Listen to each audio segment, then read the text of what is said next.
You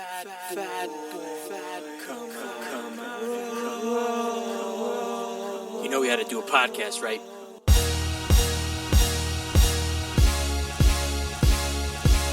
What's your name, fat body?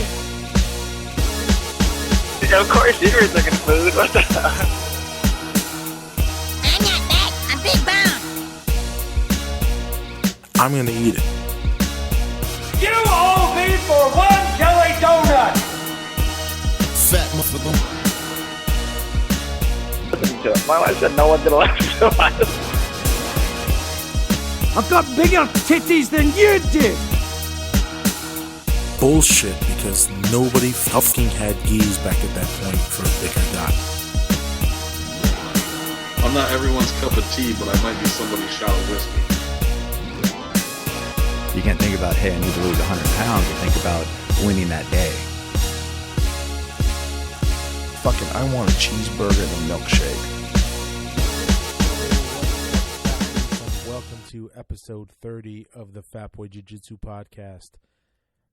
So, have you guys been challenging yourselves? I know in the last podcast I've talked about how I haven't challenged myself enough, and I know I haven't. That's why I've been here now in Orlando for about 3 weeks and haven't really got down a consistent jiu-jitsu schedule, nor a training schedule, and on top of that, anything else. Our life still seems hectic.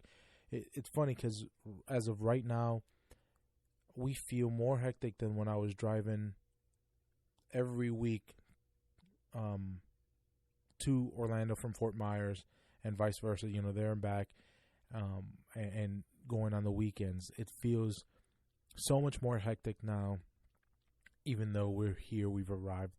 We haven't nailed down our schedule yet, our routine, but we're working hard on it and trying to you know, get it down pat. Like this morning, I was happy I was able to wake up at early enough to make it to jiu-jitsu.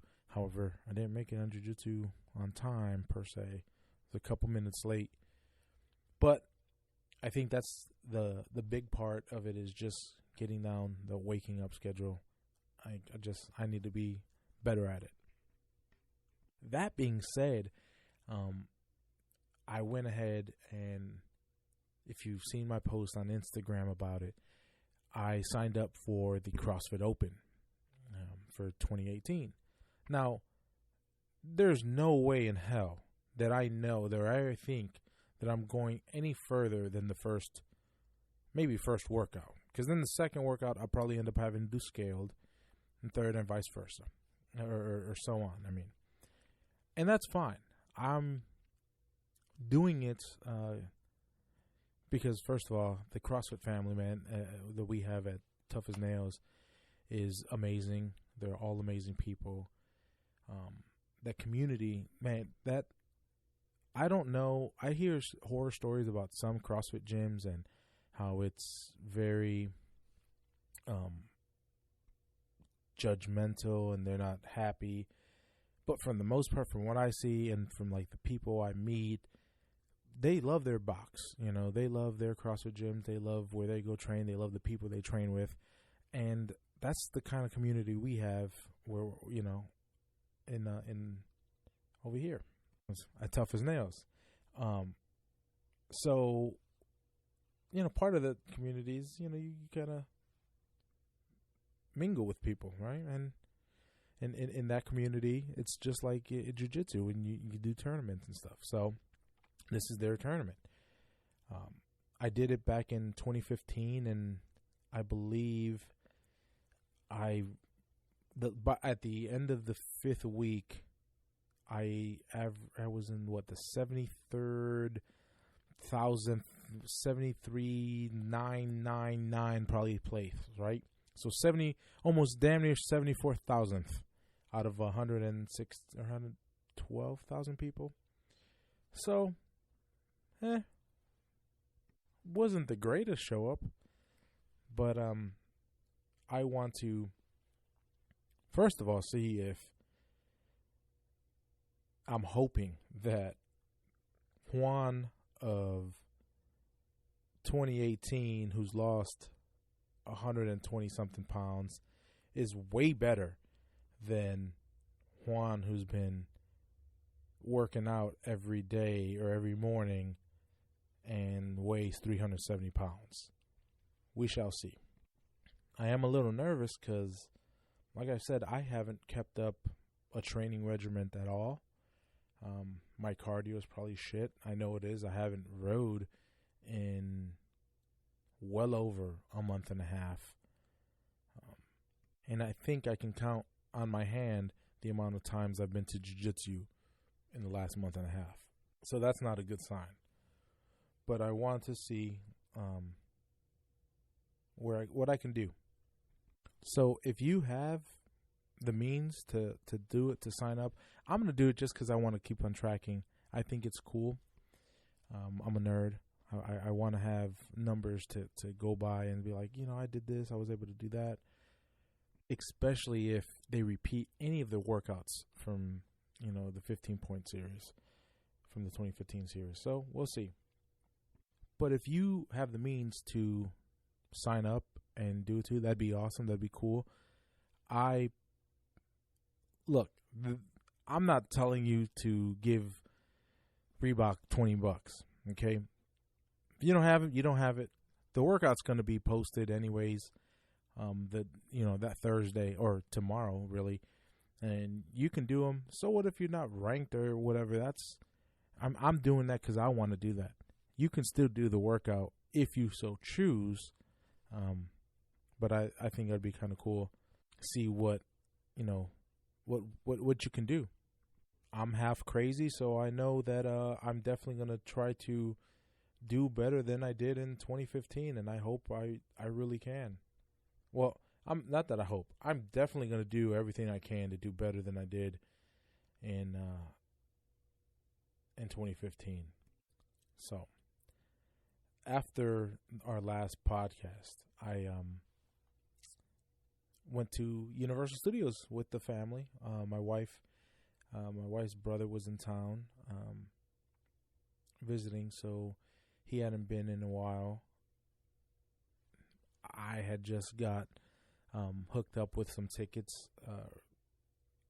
Obviously, somebody was touched about. I had made a post earlier in the year, or last year, really, towards the end, where I came clean about how I was having so much fun at Universal, yet, I couldn't get on some rides. And then when you can't get on one, you don't even fucking bother trying. And so I knew I should be able to get on the rides by now, right? I figured by now I've lost enough weight to where. So we decided to go. And one of the first rides we went to was in Islands of Adventure. We went to the Harry Potter, the Forbidden Journey. It was one that you sit like in church pews or the school pews. And so we get up to the ride, and it is kind of a tight squeeze to get in. It's not as bad as the other rides or the more intense rides. But there's definitely a size. You have to be a certain size. Well, I'm excited because I'm like, fuck, I can finally fit. I think I can finally fit. I can get on this ride, and I go to have my wife take a picture of me, sitting down trying in the little tri-seat, because they have one of those out front. And by the way, you already know, as a bit, like, I knew that if they had one of those, that there wasn't even a chance in hell that I was going to fucking try to sit in that seat, because everybody I would confirm everybody's suspicion that I was too fat to get on that ride. So I would never do that. And that was me. I felt man, I was miserable. Which is another reason why I like swore off places like that, because I was like, fuck, I don't want to go there. There's nothing for me to do. It's a waste of money. And that was my rationale for, why would I even go? Like, I don't fit in anything. That place is garbage. So I'm all excited to get on, to kind of show off. And right before we get to, because you had a little walk, there was a little walk up. It was like 40 feet away, and we can see it. So as I'm walking up, a big girl gets in, and she goes to sit down and doesn't fit. So she kind of called one of the attendants, and the attendant was kind of basically told her, yeah, if that light don't turn green, that means you can get on. And she tried. Now, mind you, it was already like half an hour wait to go through the castle, and it was first thing in the morning. It must have been 9:30 by this time. And she tells the lady, she goes, you may not be able to ride, but you can still walk through the castle. I felt so bad for that chick when because I'm like, that's such a fucking dickhead thing to say to somebody. You may not be able to get on the ride, and I know the attendant didn't mean it. That it didn't seem like she meant it that way to be mean. She really was just trying to make the woman's the day better by saying, look, yeah, you may not be able to get on, but if you want to see the cool shit, because there's some cool shit in there, that's cool. You can do that. And now I know from a fat guy, when someone tells you that, that's just a dagger. That's just digging it in. Just, okay, thanks for putting salt on that wound. So naturally, after she had just done that and that was going on, I'm like, yeah, I can't just take this picture right now. This just fucking happened, and I'm here. Like, I felt like I was gonna show off, and I couldn't break. I couldn't feel like I was breaking that chick's heart. So we go on this ride, and it's not, it's just one of these rides. You're on a track. It goes up and down, but it shakes. And at first, we thought Uriah was going to be kind of some of the jerks moves. The dragon comes out at you. We thought he was going to not like it. He loved it. Wanted to go back on. So we went back on. And second time we went, it was great because by the time we got up to the line, it was already time for us to get on. So that was great. But, being able to ride these rides, I was like, yes, this is awesome. What's next? So we go on to the next one, Kong. We do that. And just as the day goes on, I'm like, there was no better feeling than getting on these rides that I know previously there was no way in hell I was going to fit on. And the amount of joy that brought to me, I want that for everybody. If you listen to this podcast and you could never get on a roller coaster before, I want you to get on a roller coaster. I tell you, I used to say, and I would say this, roller coasters are stupid, blah, blah, blah. Nobody needs to be on them. And just down talk them just to make myself feel better because I couldn't get on them. And if you may be doing that, or you may not want to be on a roller coaster, whatever it is, like, man, just do what you need to do to get there. It can be done. Yes, it's hard at times, but it could be done. I did it. But I want everybody to feel how amazing that is, to be able to get on the ride and not have to worry about, oh shit, am I going to fit? Now, like I said, I've got on those rides. I still kind of worried. I'm not there yet. It's just, I'm way better than what I was. So we go on and we spend the day. We go to ride this train from one park to the other. We get into Diagon Alley and get Uriah this wand, this Harry Potter wand, because that's the cool thing to do when you're visiting Diagon Alley. And coming to find out, these wands are fucking expensive. They're $40 pieces of plastic. $40. Can you believe that? And then they go, hey, you want to make it interactive? Yeah, what's the interactive do? Well, an interactive wand, you go up to certain spots in the park and you make a spell, say the chant or whatever, say the spell, wave the wand, boom, something happens. Ooh, that's amazing. How much is it? An extra $10. So, if you're already spending $40, why the hell not just spend $50?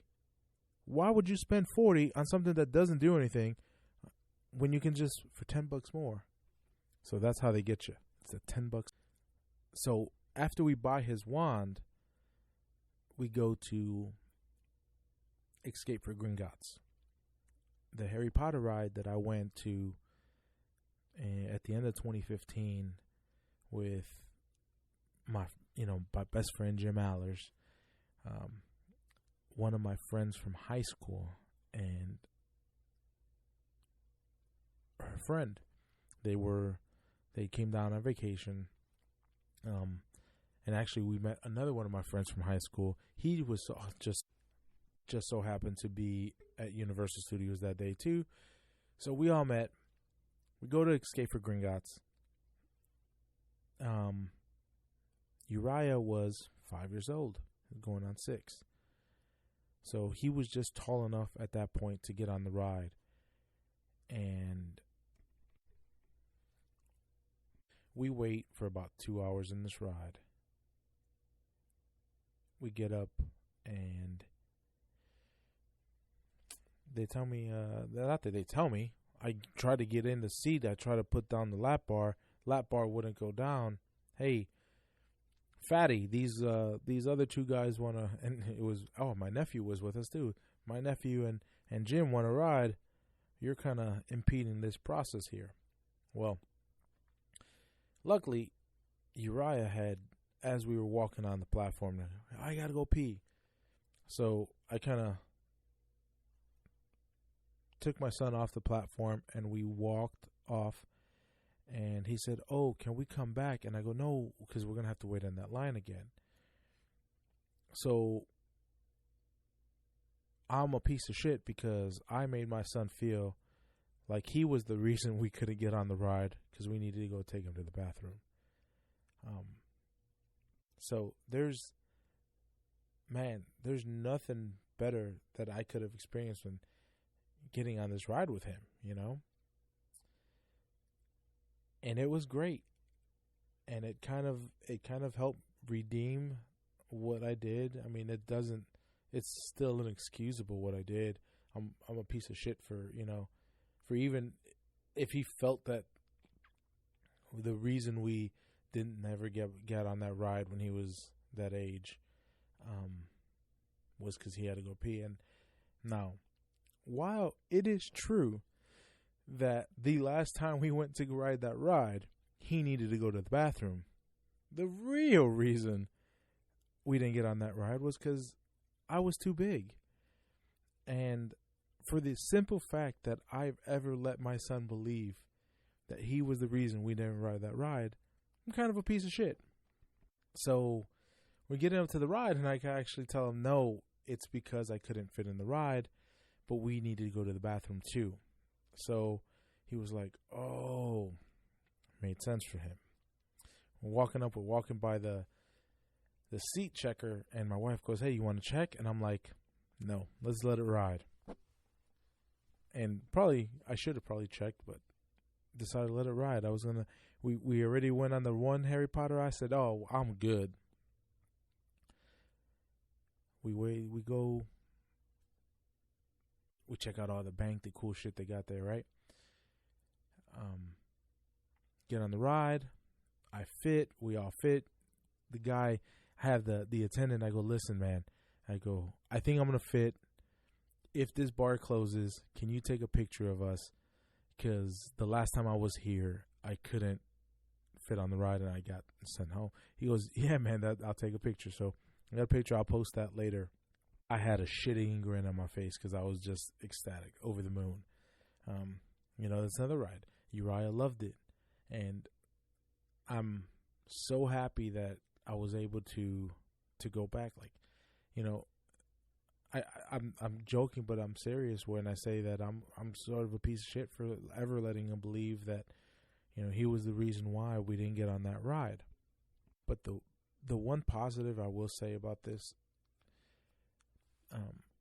that he's physically seen me change so much, is that now when I tell him, listen, you can do whatever you put your mind to, that he knows is true. And I hope my nephews who watch, basically, they know the same thing, that it's true when we tell them, listen, if you put your mind to it, you can do it. The only thing that's stopping you is you and what you tell yourself. So after Gringotts, we went to, we split up. Told my brother-in-law to take our son to the Transformers. The wife and I got some express passes, and we went to Beeline to Rip Ride and Rocket. Now, Rip Ride and Rocket, we went to Universal in 2009. I met my wife in March of 2008. We had been going out for a year at that point, a year and a half. The weekend we went to Universal Studios was either the weekend after or a couple weekends after Rip Ride and Rocket actually opened, or they must have had a soft opening or whatever. The whole point of us going that weekend was to ride that ride. Now, it was also the same year I started training jiu-jitsu. That week, not even that week, the day before, I got injured, hurt my knee real bad, and I was like, man, it's fine. We'll go to Universal. I'll just rent a wheelchair and I'll wheel myself around the park. I naively believed I would be able to do this, and the only reason I thought I could was because when I was working in retail a couple years before that, not even a couple years, in like 6 years before that, I had broken my ankle. And I was in a cast for 6 months, and I would roll around the store in a wheelchair, and I would just work like that in a wheelchair, and it was fine. So somehow I thought, hey, I used to do that. I'll be able to, roll myself around the park. Well, it was my girlfriend at the time, who's now my wife, and a friend of mine. And we learned about 20 minutes into the ride that was going to be impossible. And they took turns pushing me around the park all day. And that's almost when, right then is when I knew she was a keeper, because she put up with me that whole day and she pushed my heavy ass around. So, of course I had to marry her. So that's a ride that we went for. We stood in line. Another 2-3 hour line, and even with the wheelchair, because they weren't letting that slide. That shit kind of, you still gotta wait in a long ass line if you got a wheelchair. Anyways, we get up there, and the way the Rip Ride and Rocket ride is you sit in what's a racing seat, really, like a R32, and that's the only thing I can think of right now, like an R32 racing seat, like a Sparco car racing seat. Now it's angled, of course, and it also has like what you can consider like a C clamp. So it comes from the outside, clamps you in. Mine doesn't close. There's no way it was gonna close. And back then it was actually funny because they had there was damn, am I mixing up two stories? Because I know the Raging Bull used to have this little red line. Well, it appeared that it was just shy, and I tried, couldn't get on it, so I left on this ride, and man, that was a sense of shame because, like I said, we had just been dating for a year and a half. She didn't ride it. She got off the ride with me, and so we waited on the lawn for a while for my buddy to go back and ride it. And that was the last time I tried to get on that ride. Well, I get back, me and her, we walk up to it, and I'm kind of excited, a little nervous. And this one, I was like, she goes, "You want to use the tester?" I go, "Yeah, we got to test this one because I know this one's tight." No, yeah, this one's. I was very, very close to not fitting in this one. Now, it's definitely a very tight that racing seat, and that seat clamp comes in. And when they say that thing, if that thing doesn't close, don't get on it. I've never experienced a roller coaster that was so violent. This thing is literally the best roller coaster I've ever been on, and solely for the fact that it's so violent. You will shake, there was a point where I legit thought, I thought I was sucked into the seat, but you come over this hump, and there's so much inertia that I got air, and there was a click. And there wasn't, and that click scared the shit out of me because when my wife heard it, I thought it was in my head. But when I looked over and I saw that she heard it too, I got scared. This thing, man, I thought the whole time, they're like, "Oh, you got to take things out of your pocket." They made us go through metal detectors to make sure that we didn't even have our phones in our pockets. And I'm here thinking, "Oh, what? This ain't shit." We wait in line. Oh my God, this fucking ride is the best thing in the world. And I want to find, first of all, if you know of a better roller coaster than that one, let me know because I want to plan on going there. I am 100% hooked on this feeling. I need to get on some more roller coasters because that shit was awesome. And right now, if you can't get on a roller coaster, how can I help you get on a roller coaster? Because this shit is fun. And I'm still excited about it. It was great, and it was great that I was able to get on there with my wife, being that, so many years ago. Shit, what's that? Almost 9 years ago. That she, that we got. That she didn't ride it because she didn't want to make me feel bad for not doing it. And just like when, a couple years ago when we went to, what was it? We went skiing, I took them skiing and I pretended I was going to be on a snowboard, and that didn't happen. But we went to a horseback riding place, and the guy didn't even have to ask me how much I weighed. He just knew immediately that he was, "Yeah, you're over 250, man. There's no way in hell you can get on." And I was like, "Yeah." And she went because I told her to go with my son, and I had one friend, he stayed back, and I was like, man, I don't ever, having somebody stay back because you can't get on is the worst feeling.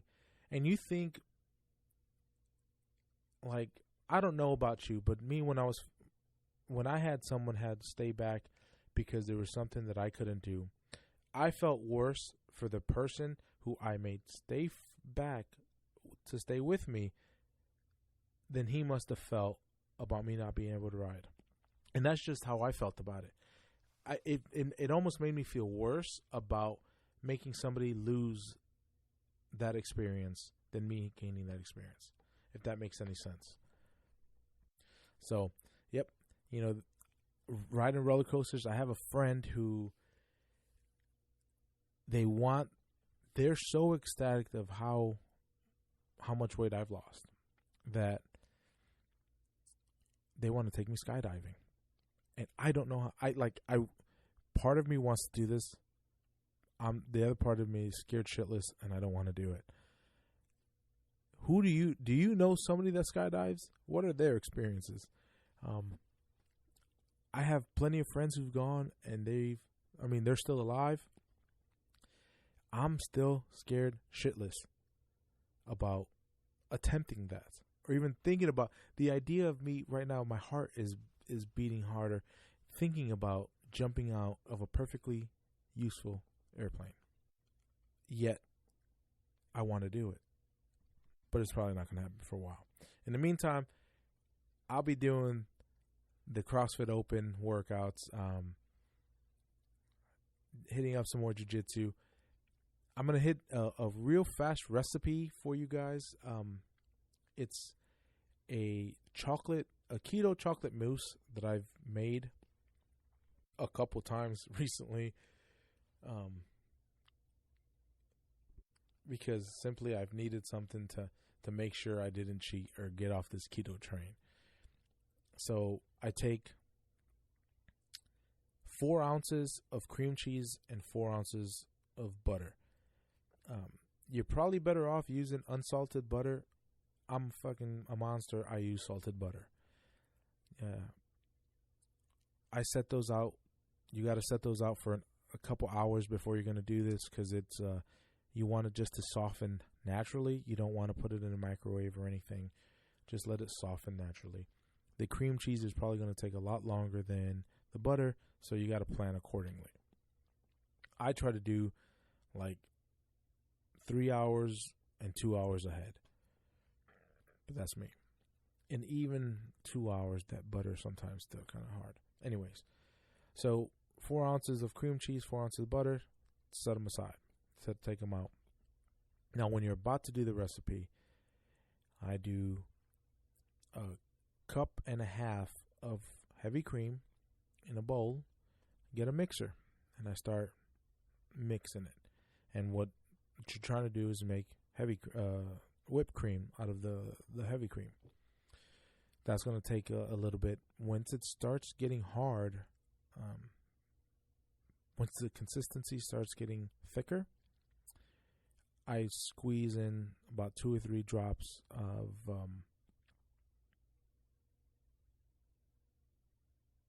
liquid stevia. I'm sorry, I had a brain fart.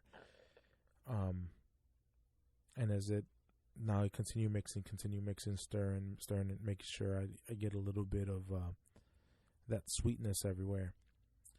Now, there's a recipe that calls for throwing like a teaspoon of vanilla flavoring. First, I haven't had any of the vanilla flavoring, and I don't know the validity of having that vanilla flavoring if it has any sugars or anything. It's doubtful. I don't think it does, or any sugar alcohols. I've been making the recipe without it, so I've been doing without. You can do that if you want. Then I start mixing the butter and the cream cheese. Put it in the mixer with it. Continue mixing. Now, when that's done, I take 2 tablespoons of unsweetened cocoa powder, dump it in there, and I mix it. Now, you gotta be careful with this because I fucked up and I put 2 tablespoons right on top of everything, turned on the mixer, and almost half a tablespoon is covered in my face and above me. So you will make a mess. My suggestion would be to kind of mix it in with a spoon beforehand, before turning on the mixer, so you minimize that powdery dust. You could probably do it as you're whipping the heavy cream, and then you should probably do that. I don't know if it stops the cream from getting thick. I doubt it, but I'm probably going to have to start doing it then. Anyways, so keep on mixing. If you want, you can eat it like that, or just put it back in the fridge for a little, chill it. Should be about 2 servings. And it's something quick nice little dessert. It really, the longest part of it is waiting for the cream cheese and the butter to soften. Now, you don't have to wait for that to soften. You could kind of stick the microwave, the butter in the microwave, make it liquidy. I didn't like the taste. It tasted too buttery when I did that. And if you don't let the butter soften enough, you'll get chunks of butter in the mousse. So the key is the consistency of the butter. Everything else kind of mixes fine. But that's a great little recipe for a dessert or something sweet that would get you through the day or through the week, and keep you on track. Other than that, what else? I've picked up not another project car, but the second part of my original project car. The donor car is what we're gonna call it for now. And this project that I'm doing is gonna be fun. I can't wait to share more pictures and get down and dirty and start doing the work. There's a lot of parts that I still have to source before I do this engine swap. But everything's look good, and it's going to be fun once it's completed.